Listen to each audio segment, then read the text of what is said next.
Informação exclusiva: a Ticketmaster é a nova parceira do São Paulo. Na tarde dessa quinta-feira, no Morumbis, o presidente Arrima Assis, homens do departamento de marketing e representantes da Ticketmaster bateram o martelo para um acordo de 5 anos que vai garantir ao São Paulo 250 milhões de reais numa espécie de antecipação. Esse dinheiro vai sendo devolvido à Ticketmaster com o passar do tempo. É importante registrar que, além de cuidar da parte de tickets do estádio, a Ticketmaster também será responsável pelo programa de sócios torcedores do Tricolor, apesar de nunca ter tido experiência no ramo.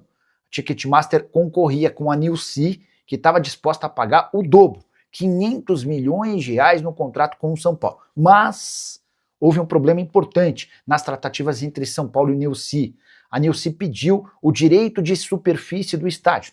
Para usar o português bem claro, ela gostaria de, durante o período de contrato, passar a ser dona do estádio, algo que o Estatuto do São Paulo proíbe. Então, não deu para avançar nas tratativas com a Nilce. São Paulo fechou com a Ticketmaster e agora vai ter de pagar uma multa pela quebra do contrato com a FENG, que era responsável pelo programa de sócios torcedores. Na renovação do contrato no ano passado, São Paulo ainda conseguiu um belo valor para que a FENG cuidasse do programa de sócios torcedores. A FENG ficava com apenas 11% da primeira mensalidade do sócio torcedor São Paulino.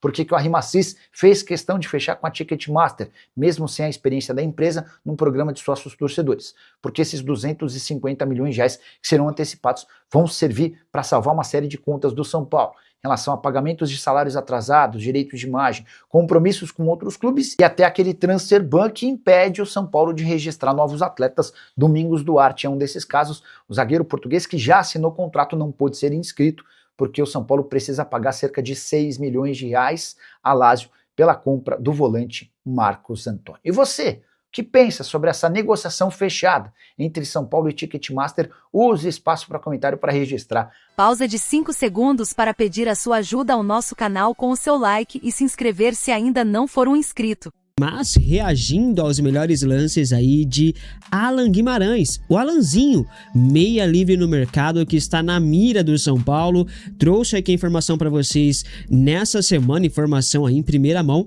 de que o São Paulo já fez os primeiros contatos com o staff de Alanzinho. Ainda não tem proposta na mesa, tá? Mas São Paulo buscou informações para saber aí questão de tempo de contrato que o jogador quer, luva, salário, essas coisas, esses contatos iniciais que acontecem aí no mercado é muito comum. E por que acontecem esses contatos? Porque o Dorival Júnior quer um novo meia, um novo camisa 10. E isso fica claro após a partida contra o Atlético Paranaense, né? Porque de verdade, cara, se São Paulo não contratar um novo meia, pelo amor de Deus, pode fechar as portas, né? E o Alan Guimarães, que já foi oferecido ao São Paulo em outras janelas de transferência, principalmente na última, na do começo do ano, voltou a ser pauta no São Paulo. É um jogador que agrada a comissão técnica de Dorival Júnior e que está livre no mercado, podendo assinar de graça com qualquer clube. Deixa o like, comenta, compartilha, se inscreva aqui no canal se você não for um inscrito. E comente aqui abaixo se você acha que o São Paulo tem mesmo que ir ao mercado contratar um novo meia. Vem comigo reagir aos melhores lances de Alan Guimarães, meia brasileiro, 26 anos de idade. Bom de bola, hein, filho? Se liga, ó. Batedor de pênalti. Já agradecer aqui ao FB Scout, né? FB TV, Futebol Sem Clube, eu acho que é isso, né? Então agradecer aí, já dando os devidos créditos. Olha aí, ó. Alanzinho, isso aí já é a skills dele aí atualizada, tá, rapaziada? Pelo FBTV aí. Ó, o Alanzinho aqui, ó. Sempre na intermediária, né? Levantamento. O Alanzinho tem, e chama Alanzinho porque ele é baixinho mesmo, né? Dorival que tá querendo aumentar a estatura do elenco, né? Agora tem um Alanzinho aí com 1,60 m e tantos.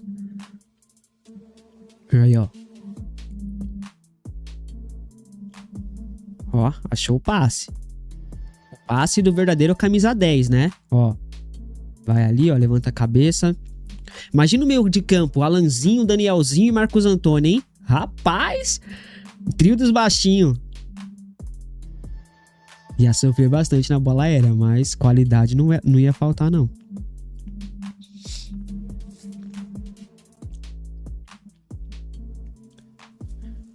Parte de escanteio, ó, pegando aqui, ó, o lançamento. Tava impedido, hein?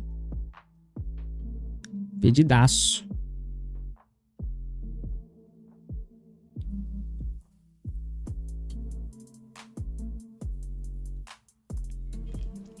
Jogador que cai também bastante pelos lados, né? Importante também.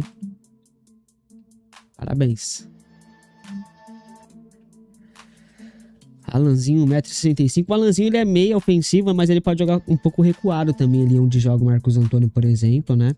Um jogador que faz essa função também. Na última temporada, rapaziada, ele fez 34 jogos, marcou 5 gols e deu 5 assistências. São 10 participações em gols diretas, né? Em 34 jogos. Na anterior, 35 jogos, 8 gols, 6 assistências. E aí ele tem essa média, né? De 35 jogos aí por temporada, o Alanzinho pelo Moreirense. Ele que já é revelado pelo Palmeiras, jogou no Guarani, no Ferroviário, no Sport, né? Na Europa, o único time que ele atuou mesmo foi o Moreirense, né? Mas é um jogador jovem, né? 25 anos, 26 anos de idade. Jogador jovem ainda, de muita qualidade. A bola parada. Passou perto, hein?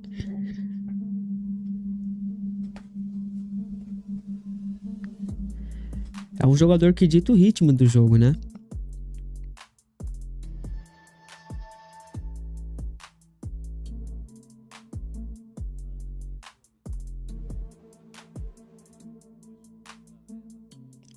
Cara, é a cara do São Paulo contratar esse cara, mano. De verdade. Não tô nem falando se vai contratar ou não, tá? Mas é a cara do São Paulo fazer isso. Ó, pôs pra correr, ó. Agora imagina o Alanzinho botando o Aurélio Buta pra correr, hein? Ó.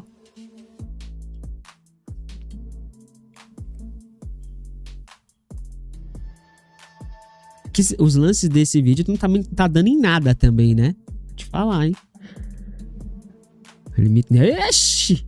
Nem precisa mostrar isso aí, não, pô. Você é louco. Esse aí não dá, não. Ó. Mano, acabei de almoçar, mas tô numa fome, mano. Mano, almocei faz 10 minutos. Tô morrendo de fome agora, mano. Minha barriga tá roncando aqui, tô quase desmaiando. Nada a ver com o vídeo. Que chutinho, parece o Marcos Antônio, hein, Alanzinho? Olha o Marcos Antônio aí. Meu Deus, é a cara do São Paulo trazer um cara assim, ó. É a cara do São Paulo. Chuta fofo. Meu Deus.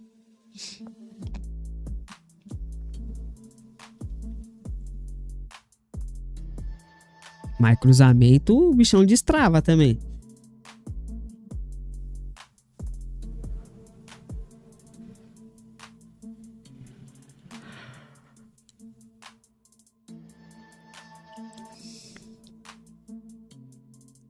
Meu Deus do céu.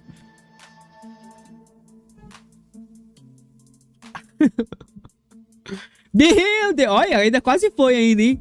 Mas, meu Deus.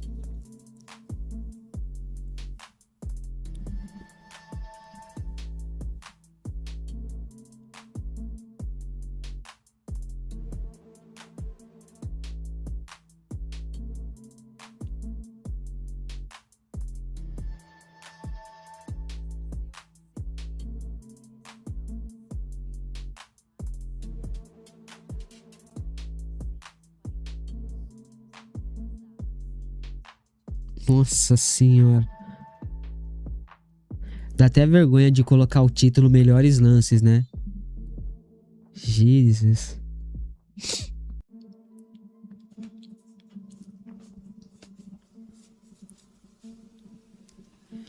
Ó, fatiada. Pega, filho. Corre.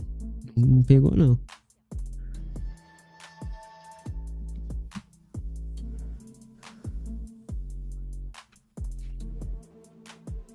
Vamos, Alanzinho. Faz alguma coisa que presta, Alanzinho. Pelo amor de Deus, cara.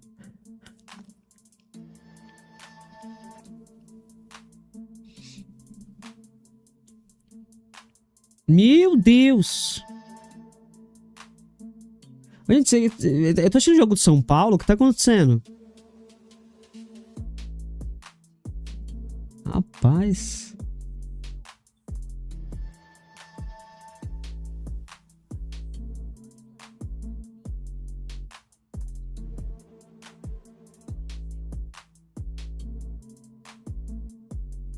Olha, eu vou ser bem sincero, já agradecendo aqui ao FBTV, que é o Futebol Sem Clube, né?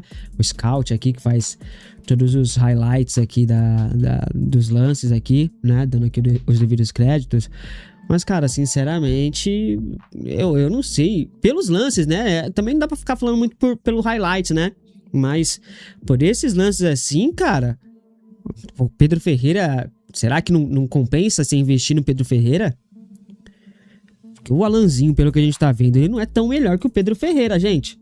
Então, Dorival Júnior, ao invés de ficar pedindo reforços para um clube quebrado financeiramente, um clube que não tem dinheiro, um clube que tá vendendo almoço para pagar a janta, um clube que tá enfrentando transfer ban, que já vai se comprometer a pagar mais de 20 milhões no Newton que você, Dorival Júnior, pediu. O Arthur daqui a pouco a gente vai ter que pagar quase 40. Então, ao invés de ficar pedindo dinheiro para um clube que não tem, reforço para um clube que não tem, vê a base. Olha com carinho para os meninos de Cotia. Olha pro Pedro Ferreira. Menino talentoso. Sabe qual que é a informação, rapaz? É que o Pedro Ferreira, eu trouxe aqui pra vocês, o Pedro Ferreira está sendo colocado como um camisa 8, sendo que ele é um 10. Então, qual é o sentido de você ir no mercado, buscar um camisa 10, sendo que você tem o Pedro Ferreira aqui e você vai contratar um jogador que nem é de um nível acima do Pedro Ferreira? Então não faz sentido nenhum fazer isso, Dorival. É só você contribuir para o fim do São Paulo Futebol Clube. É você contribuir para a destruição do São Paulo Futebol Clube. Olha para a base. Cotia tem investimento gigantesco. Tem peças lá. É que você, Dorival Júnior, não quer porque você é paneleiro, como Rafinha, como todos que passaram por aqui. Porque, de alguma forma, pagar comissão para empresário, vocês acham bonito. Vocês acham legal pagar comissão para empresário. Eu não sei o porquê. Sendo que São Paulo não tem dinheiro. Então, não tem esse negócio assim, pô, eu vejo muita gente dizendo, mas fecha a Cotia, porque a Cotia não forma. Forma, pior que forma. É que os caras não querem usar. É um monte de professor pardal que não quer usar a base, porque não tem paciência pra usar a base. Agora, você vai me falar que o Alan Guimarães é melhor que o Pedro Ferreira? Pega highlights um do outro aí e compara, pô. Enfim, deixa o like, comenta, compartilha, se inscreva aqui no canal se você não for um inscrito. Tamo junto, forte abraço, até o próximo. E é nóis. Fui. Te falar, viu? Eu ouvi um burburinho de bastidor rolando de que esse momento que o São Paulo está vivendo hoje, da questão política, atrasos de salários, jogadores saindo, caso do Alan Franco e tal, tudo isso, né, tá refletindo dentro de campo. E o Dorival ontem na coletiva, ele foi questionado sobre isso, ele falou que isso não deveria ser absorvido dentro de campo. E se de fato existe algum jogador do São Paulo hoje, ou algum outro profissional, que esteja sentindo este momento ruim do São Paulo, casos policiais, igual hoje que surgiu, que eu vou comentar com vocês também, se existe algum jogador que esteja de fato sentindo toda essa atmosfera negativa, esse ambiente negativo que tem o São Paulo hoje, passando pelo Macis e também pelo Rafinha, que hoje é o diretor do São Paulo, eles precisam identificar urgentemente qual que é esse jogador, afastar, deixar fora por um tempo, e se porventura ele ainda estiver no São Paulo, você analisar, né, e ver se ele está apto para poder voltar e jogar sem comprometer dentro de campo.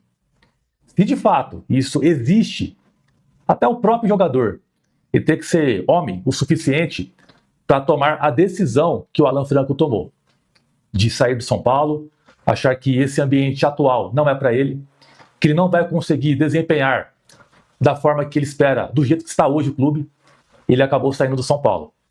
Então, se existe algum jogador, primeiramente, ao São Paulo tentar identificar qual que é esse jogador, e o próprio atleta chegar e ter a humildade, né, e ser sincero em chegar e falar o papo reto para a diretoria e sair do São Paulo. Se continuar dessa forma, o maior prejudicado é esse aqui, a instituição. E, cara, é engraçado que esses caras ganham uma bala. O São Paulo mesmo, num momento ruim financeiramente, o São Paulo mal financeiramente, o São Paulo ainda paga muito bem a grande maioria dos seus jogadores.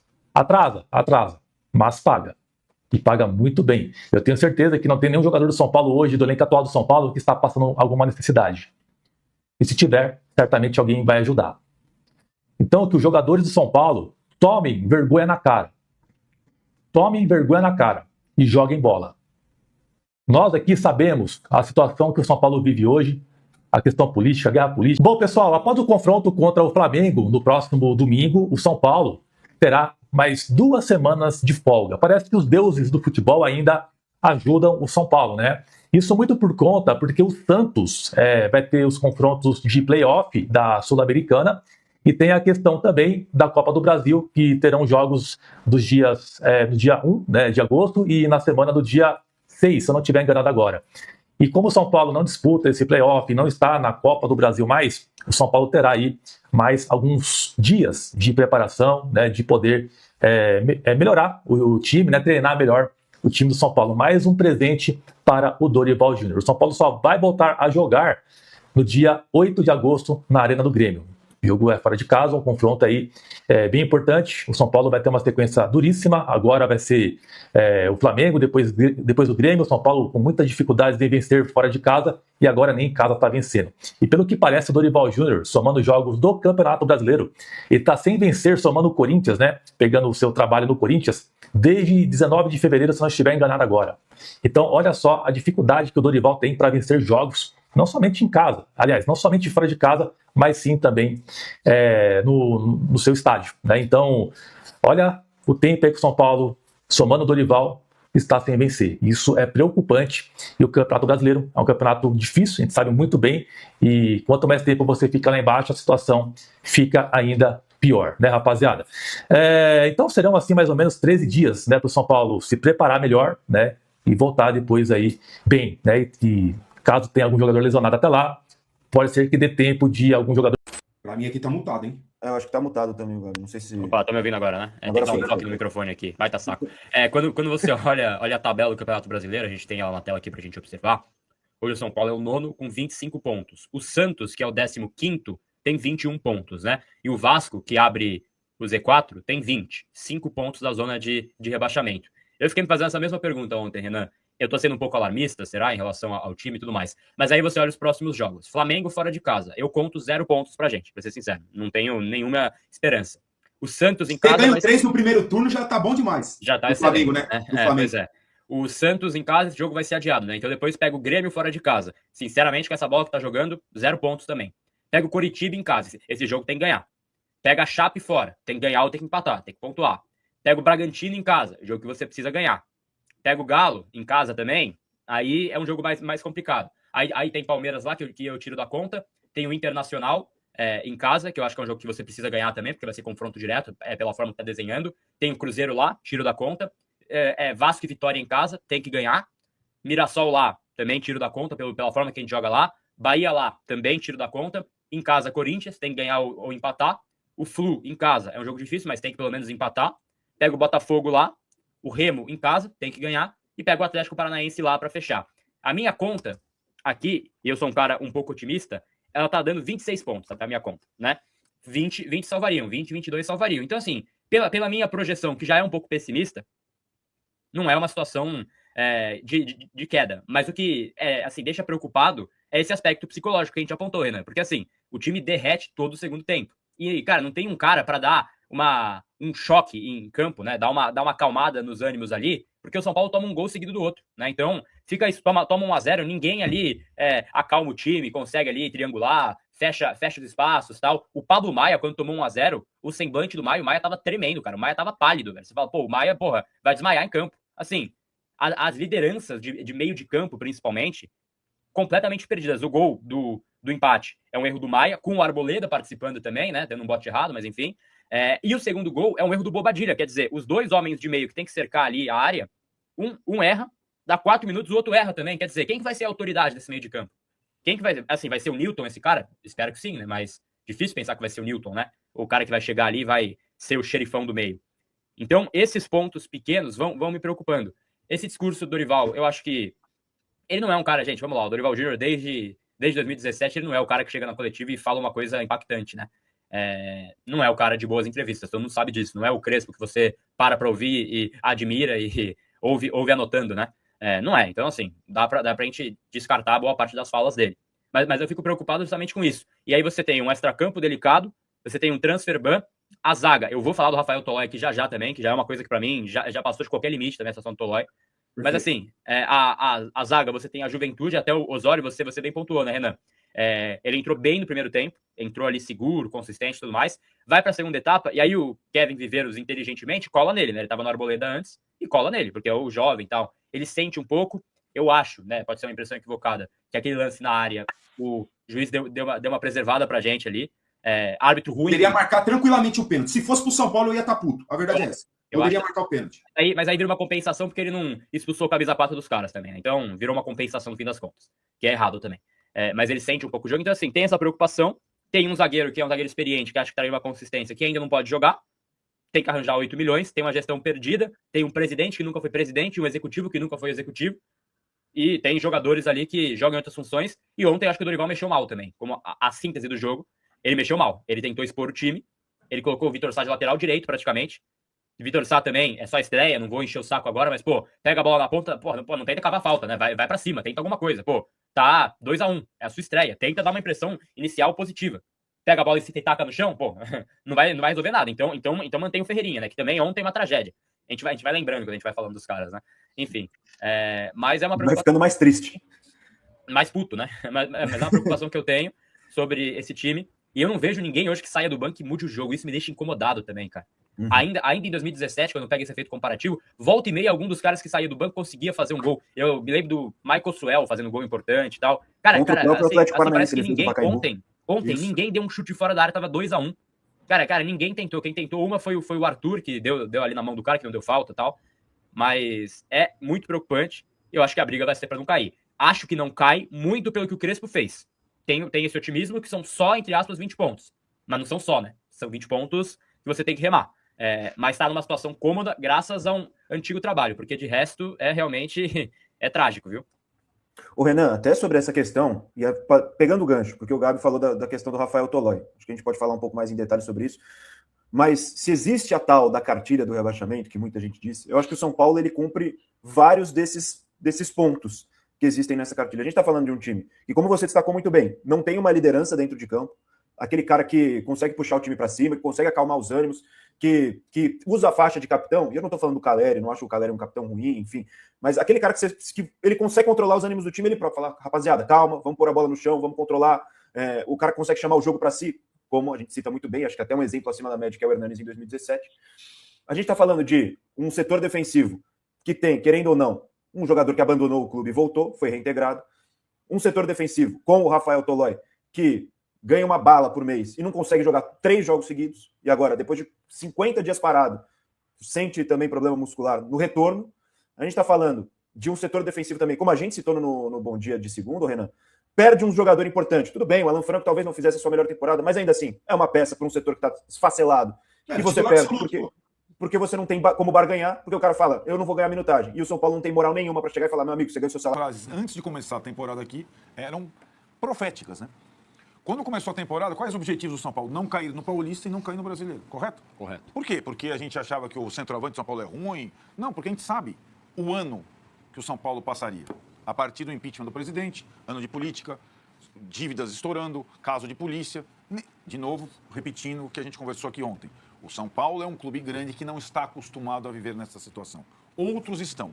Eu estava vendo, eu vou até ler aqui o nosso grande colega Alexandre Pretzel, que entende bastante no Internacional. O que tem a ver o Internacional com o São Paulo? O que você lembrou hoje, Tironi? E há 20 anos atrás eles disputavam a final da Libertadores, o Internacional era campeão, depois acabou campeão do mundo no fim do ano, ganhando o Barcelona do Ronaldinho Gaúcho. Inclusive escrevo sobre isso, sabe aonde, Márcio? Onde? Na coluna, exatamente. Escrevo sobre isso, né? Como que administrações podem destruir um clube outros clubes que eram tão poderosos. Cara, a coluna do Tironi você não pode perder. E o Pretzel é também maravilhoso, nosso colega. Ele escreveu logo depois de Inter 1, Cruzeiro 2. Foi São Paulo 1, Atlético Paranaense 2. Isso tudo ontem à noite, né? Isso. E o Inter e o São Paulo mais ou menos na mesma faixa da tabela. Sendo que o Inter, ano passado, de fato, só escapou pela última partida, pegando o Bragantino já... Isso. Última partida. Com o Abel, fazendo... E com a galera indo lá no Beira-Rio, vamos ganhar de qualquer jeito. post do Pretzel. A gestão Barcelos no Inter, 2 pontos. Destruiu o clube, acabou com a base, faliu o futebol, afugentou o torcedor, sairá com legado zero e com um pé no rebaixamento. E ele continua lá junto com sua péssima diretoria quando deveria ter saído em dezembro. Cara, é a mesma coisa. Sim. Evidentemente é a mesma coisa. Ele pode passar pro Corinthians aqui. Claro. Pode passar pro Santos, pode passar pro Vasco, né? Pode passar pro Grêmio. O Grêmio está com um pouquinho mais de investimento esse ano, mas... Então, essa situação... São esses os adversários do São Paulo, né? Na busca por 20. Ontem o Dorival teve a sensatez de dizer, não, o ano... Eu tive 2 passagens aqui. Uma, 2017, sem estádio, 6 jogos no Pacaembu, o São Paulo salvou-se do rebaixamento. A outra, você chegou na outra vez e falou que esse time podia ser campeão. Claro, o time estava no meio da tabela, começando o trabalho, começando o campeonato, e foi campeão da Copa do Brasil. Falou, não tem nada a ver com a última passagem. Tem a ver mais com a passagem no Corinthians. E a minha primeira passagem lá atrás, ele não falou o nome Corinthians, mas falou... É curioso, porque só mudou de endereço. Eu estou trabalhando nas mesmas condições. Mas o São Paulo é pior que no Corinthians. Uhum. O São Paulo não tem o estádio para jogar que o Corinthians tem. E o estádio não tem 40 mil pessoas. Entendendo que o campo é uma coisa, é sagrado, e o fora de campo é outra coisa. Então, no Corinthians, ele não correu o risco de rebaixamento. Foi campeão da Copa do Brasil. Né? Então, a missão dele é a mais desafiadora da carreira, eu acho. Porque ele arrisca uma reputação de ter sido o cara que levou o São Paulo ao título inédito, o único título significativo nos últimos tempos. E ele tem, não adianta, ele percebeu, só ajustar taticamente o time, propor uma nova forma de jogar, encurralar o adversário, se ele não conseguir resolver a questão emocional, a confiança. Porque se ele não conseguir resolver isso, nenhum resultado é consistente. O São Paulo não consegue sustentar nenhuma vantagem no placar. Ele não é um time homogêneo, né? Não tem consistência de atuação porque ele não tem serenidade para jogar. E depois foram lembrar do Arboleda, né? Nossa, o Arboleda, né? Se não fosse o Arboleda ontem mesmo. Né? E o Arboleda tem uma coisa que é o símbolo da decadência do São Paulo, segundo muitos torcedores, da falência da gestão. Se o São Paulo quiser... Foi vaiado ontem, inclusive. Foi vaiado antes do jogo. Mas no final do jogo foram vaiados todos, né? Claro. Não só ele. E no cômputo geral, ele saiu-se melhor que a maioria, né? Porque ele também é um jogador que não se abala muito com essas coisas quando ele joga, né? Pegando ele como exemplo, ele teve a missão dele assim, são os 3 primeiros jogos Arboleda na volta ao São Paulo. É o Viveiros, depois é o Pedro, depois é o Carlos Vinícius do Grêmio. São os 3 artilheiros do campeonato. É isso. Ele vai jogar contra esses 3. Agora, e o resto? Mentalmente falando, como é que vai se comportar? Próximo adversário é o Flamengo. Dá para contar com ponto no Maracanã? Não. Embora o Vessone acredite num mantra. Não dá. Aí vai parar 10 dias estagnado com 25. E 25 faz tempo, Tironi. O mais 20, faltam 20 faz bastante tempo. E para achar 20 nesse estado de coisas não é fácil. Se o candidato a presidente ilustre Maciz, atual mandatário, não trouxer o torcedor e o time de volta para a casa dele, babau. E tem que trazer na marra. Não sei o que lá, o outro show é só em outubro. E ou abaixa o preço do ingresso, chama a torcida de volta. Porque é a torcida quem, nos últimos anos todos de dificuldade, conseguiu sustentar o time, né? Dessa vez, tem um cenário pior, porque a torcida está rompida com o time também. É um processo mais difícil que o Dorival vai ter que inventar. Muito bem, o que você tinha falado sobre o Dorival, né? Que ele não vence um jogo? O Arnaldo, um tempo atrás, alertou ainda, na época do Corinthians, né? Olha, mata-mata, o homem é brabo, mas no pontos corridos tem a dificuldade. Eu até fiz essa pergunta pelo coletivo, ele ficou bravo comigo, tá aí, deu uma explicação de 3 minutos, que não era bem assim e tal. Mas ele tem uma dificuldade nos pontos corridos. Acho que está meio claro para todo mundo isso. E aí eu fui perceber, porque eu lembrava que a reta final dele no Corinthians tinha sido ruim no Brasileiro. Se não começou bem no São Paulo, eu fui juntar as coisas e tá dando. Ele chegou a 10 jogos sem ganhar no Campeonato Brasileiro, tá dando quase 6 meses já. Uma marca meio Diniz, que agora o Diniz quebrou, né? Porque o Diniz, ele emendou 3 trabalhos e não ganhava jogo brasileiro. O Fluminense, Vasco, blá, blá, blá. E a gente vai perdendo isso. Eu sei que isso é uma coisa individual do cara, mas, pô, são 10 jogos de brasileiro sem ganhar. São 6 meses sem conseguir ganhar 3 pontinhos no brasileiro, gente. Então isso é bem impactante nessa tela aí. Começou lá desde fevereiro. A última vitória dele foi com o Atlético Paranaense, o mesmo de ontem, na Arena da Baixada, pelo Corinthians. Depois começou a emendar até cair contra o Inter e começa ainda mal no São Paulo.